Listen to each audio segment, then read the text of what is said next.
बहुत समय पहले की बात है। एक जंगल में बूढ़ा कमजोर बगुला रहा करता था।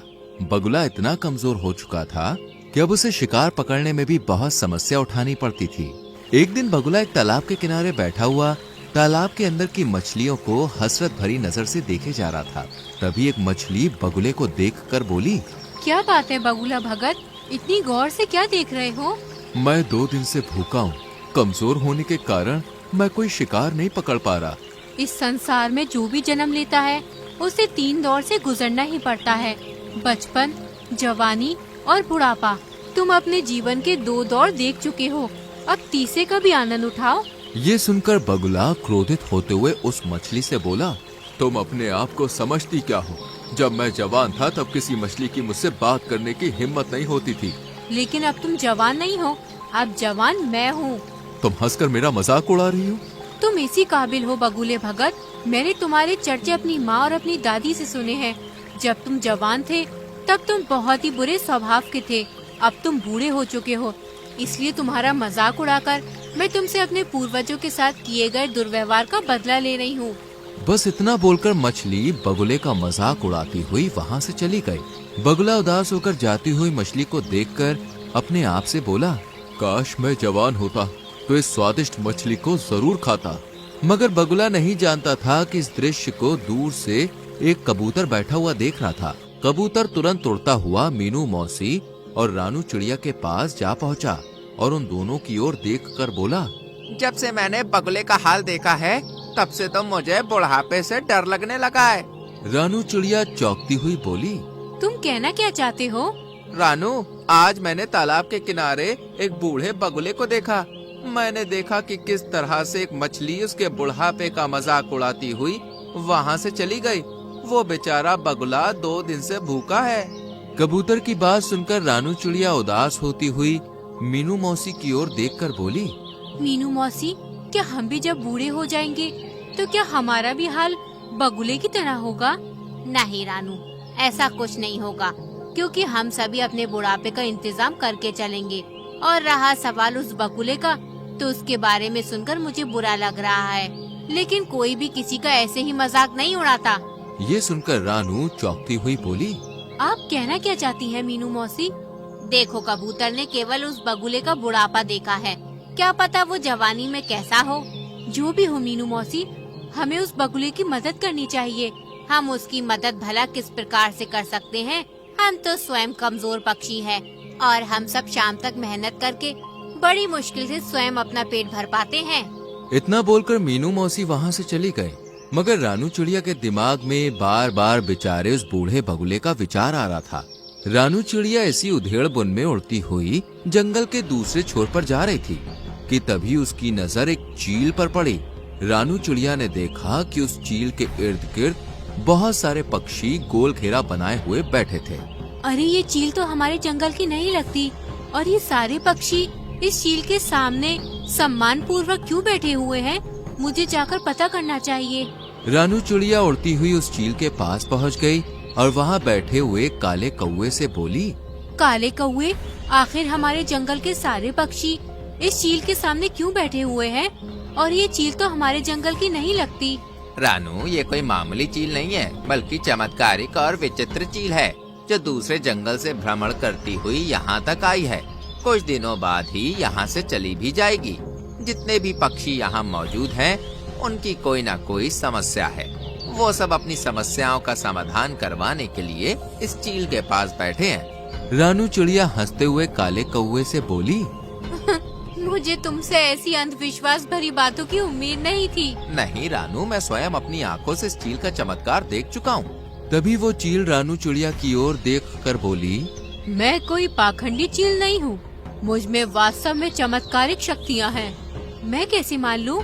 तो फिर तुम मुझे बताओ, तुम क्या देखना चाहती हो कि तुम्हें विश्वास हो जाए कि मैं एक चमत्कारिक चील हूँ? हमारे जंगल में एक बगुला बूढ़ा हो चुका है। बूढ़े होने की वजह से बेचारा वो शिकार नहीं कर पा रहा है। उसे कई कई दिन तक भूखा रहना पड़ता है और जंगल के प्राणी उस बेचारे बगुले का उसके बुढ़ापे का मजाक उड़ाकर चले जाते हैं। अगर तुम वास्तव में चमत्कारिक चील हो तो फिर तुम कुछ ऐसा करके दिखाओ कि वो बगुला दोबारा जवान हो जाए। रानू चिड़िया की बात सुनकर चील रहस्यमय अंदाज में रानू चिड़िया से बोली, हमें प्रकृति के नियमों के खिलाफ नहीं जाना चाहिए। जो एक बार बूढ़ा हो चुका है उसे बूढ़ा ही रहने दो। तुम प्रकृति के नियमों को समझती नहीं हो। कहीं ऐसा न हो कि तुम्हें बाद में पछताना पड़े और दोबारा मेरे पास आना पड़े। सीधे सीधे ये क्यों नहीं कहती कि तुम एक पाखंडी चील हो और झूठ बोलकर यहाँ के पक्षियों को भ्रमित कर रही हो। रानू चिड़िया की बात सुनकर चील क्रोधित होती हुई बोली, ठीक है, अगर तुम यही चाहती हो तो यही सही। इतना बोलकर उस चील ने जमीन में रखा हुआ एक दाना रानू चिड़िया के पास फेंक दिया और रानू चिड़िया से बोली, ये एक चमत्कारिक शक्तियों का अभिमंत्रित किया हुआ दाना है। जाओ जाकर इस दाने को उस बगुले को खिला दो। वो बगुला जवान हो जाएगा, उसके अंदर जवानी जैसी ही शक्तियाँ आ जाएंगी। चील की बात सुनकर रानू चिड़िया उस दाने को उठाकर तुरंत उस तालाब के किनारे बैठी हुई बगुले के पास पहुंच गई और उसे सारी घटना बताते हुए बोली, जब मुझे कबूतर ने तुम्हारे बारे में बताया तब मुझे तुम्हारे लिए बहुत बुरा लगा, इसलिए मैं तुम्हारे लिए चमत्कारिक दाना लाई हूँ। तुम जैसे ही इस दाने को खाओगे दोबारा जवान हो जाओगे। फिर तुम्हें भूखा नहीं रहना पड़ेगा और ना ही कोई तुम्हारा मजाक उड़ाएगा। चील की बात सुनकर बगुला खुश होते हुए रानू चिड़िया से बोला, तुम तो वाकई बहुत अच्छी हो रानू, मैं इस दाने को जरूर खाऊंगा। जैसे ही बगुले ने विचित्र चमत्कारिक दाने को खाया वो दोबारा से जवान हो गया। बगुले के दोबारा जवान होते ही रानू चिड़िया खुश होती हुई वहाँ से चली गई। रानू चिड़िया के जाते ही बगुला अपने आप से बड़े ही घमंडी अंदाज में बोला, अब तो मैं दोबारा जवान हो गया हूँ, अब मैं इस तालाब की सारी मछलियों को खा जाऊंगा। तभी बगुले की नजर एक सुंदर मछली पर पड़ी। बगुले ने बड़ी ही बेदर्दी से उस सुंदर मछली को अपनी चोंच से दबोच लिया। सुंदर मछली बगुले से बोली, मुझे छोड़ दो। नहीं, तुम तो मेरा भोजन हो और केवल तुम ही नहीं बल्कि तालाब में रहने वाली सभी मछलियाँ मेरा भोजन है, मैं सबको खा जाऊंगा। बगुले ने उस मछली को मार दिया और उसे बड़े ही शौक से खाने लगा। शाम तक बगुले ने तालाब की आधी मछलियां समाप्त कर दी। जो मछलियां उसे स्वादिष्ट लगती वो उसे खा जाता और जिन मछलियों में उसे स्वाद नहीं लगता तालाब के किनारे उन्हें फेंक देता और वो मछलियां तड़प तड़प कर मर जाती। अगले दिन कबूतर अपने पुत्र जो कि एक बच्चा था उसके साथ वहां से गुजर रहा था। कबूतर अपने पुत्र को उड़ना सिखा रहा था। तभी उसकी नजर बगुले पर पड़ी जो कि जवान हो चुका था। कबूतर अपने बेटे के साथ तुरंत उस बगुले के नजदीक पहुंच गया। तुम्हें जवान देखकर मुझे बहुत ही अच्छा लग रहा है। तभी कबूतर की नजर वहां मरी हुई मछलियों पर पड़ी।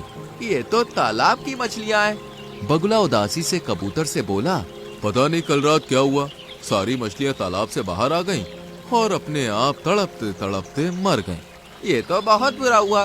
वैसे भी मछलियाँ तुम्हारा बहुत मजाक उड़ाती थी। अच्छा सुनो, मुझे एक बहुत जरूरी काम है और ये मेरा छोटा बेटा है, मैं इसे उड़ना सिखा रहा हूँ। क्या तुम कुछ देर के लिए इसका ख्याल रख सकते हो? हाँ हाँ क्यों नहीं, तुम आराम से जाओ और अपना काम समाप्त करके आना, तब तक मैं तुम्हारे बेटे का ख्याल रखूंगा। कबूतर वहाँ से चला गया। बगुला कबूतर के उस नन्हे बच्चे को गौर से देखने लगा। सच तो ये था कि उसके मुंह में पानी आ रहा था। वो मन ही मन में बोला, जब मैं जवान था तब मैं कबूतरों का मांस बड़े ही शौक से खाया करता था। कबूतर का मांस मेरा पसंदीदा मांस था। खैर कोई बात नहीं, अब मैं दोबारा जवान हो गया हूँ, क्यों ना मैं इस कबूतर के बच्चे का मांस चख लूं। तभी वो कबूतर का बच्चा बड़ी मासूमियत से बगुले से बोला, क्या हुआ, आप मुझे इतनी गौर से क्यों देख रही हैं? तुम्हें देखकर मेरी भूख और बढ़ती जा रही है। इतना कहकर बगुले ने अपनी चोंच से उस कबूतर के बच्चे को बड़ी ही बेदर्दी से मार दिया और उसे खा गया। कुछ देर के बाद जब कबूतर वहाँ पर आया तो अपने बच्चे को ना पाकर वो बगुले से बोला, अरे मेरा बच्चा कहाँ गया? तभी तालाब से एक मछली निकलकर बाहर आ गई और कबूतर से बोली, तुम्हारे बच्चे को यही बगुला भगत खा गया है। ये सुनकर कबूतर अविश्वास भरी नजरों से बगुले की ओर देखने लगा। तभी बगुला अकड़ता हुआ कबूतर से बोला, हाँ हाँ खाया है, तो इसमें समस्या क्या है? मुझे मांस पसंद है और तुम्हारे बच्चे का मांस मुझे बहुत ही ज्यादा अच्छा लगा, इसलिए मैं उसे खा गया। ये तो बहुत गलत बात है। तो तुम क्या कर लोगे? तुम मेरा मुकाबला नहीं कर सकते। समझ गया, इसका मतलब इस तालाब के अंदर रहने वाली मछलियों को भी तुम नहीं मारा है। इतना बोलकर कबूतर उड़ते हुए रानू चिड़िया के पास पहुंच गया और उसे सारी घटना बताते हुए बोला, मुझसे बहुत बड़ी भूल हो गई रानू चिड़िया, वो बगुला बूढ़ा ही सही था। मुझे तुम्हारे बच्चे की मौत के बारे में सुनकर बहुत बुरा लग रहा है और मुझे अपने ऊपर पछतावा भी हो रहा है। उस चील ने बिल्कुल सही कहा था, हमें प्रकृति के नियमों के साथ छेड़छाड़ नहीं करनी चाहिए। चलो मेरे साथ। रानू चिड़िया कबूतर के साथ उस चील के पास पहुंच गई और सारी घटना बताती हुई बोली, मुझे क्षमा कर दो चील, मैंने तुमसे कहा था परंतु तुमने मेरी बात नहीं मानी। खैर अभी भी कुछ नहीं बिगड़ा। इतना बोलकर उस चील ने एक और दाना रानू चिड़िया के सामने फेंक दिया। इस दाने को उस बगुले के ऊपर फेंक देना, वो दोबारा बूढ़ा हो जाएगा। रानू चिड़िया तुरंत उस दाने को लेकर उस बगुले के पास पहुंच गई और ऊपर से उसने वो दाना बगुले के ऊपर फेंक दिया। दाना शरीर से स्पर्श होते ही बगुला फिर से बूढ़ा हो गया। अरे ये मेरे साथ क्या हो रहा है? मैं तो फिर से बूढ़ा हो गया। तभी रानू चिड़िया क्रोधित होती हुई बगुले से बोली, तुम बूढ़े ही अच्छे लगते हो बगुले, जो मैंने भूल की थी उसे मैंने सुधार दिया।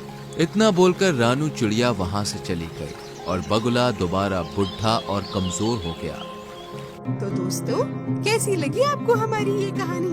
अगर कहानी अच्छी लगी हो तो वीडियो को लाइक कीजिएगा, चैनल को सब्सक्राइब कीजिएगा और हाँ, कहानी अपने दोस्तों के साथ शेयर करना तो बिल्कुल मत भूलिएगा। मैं आपको मिलूंगी अगले वीडियो में किसी नई कहानी, नई सीख के साथ। तब तक के लिए बाय बाय।